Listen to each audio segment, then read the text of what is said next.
lumagpas na ng 100%. And we are planning to just continue vaccinating every single day.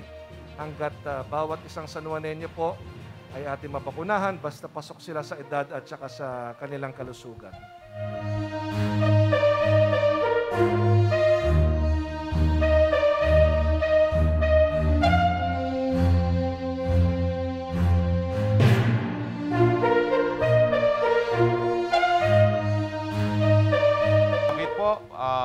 History repeats itself. Dito sa San Juan, ang battle ng pinaglabanan, kauna-unahang matagumpay na pag-aklas laban sa mga dayuhan. Dito rin po nagaganap ang kauna-unahang matagumpay na tagumpay natin, no? Laban sa COVID-19 sa pamamagitan ng pagbabakuna.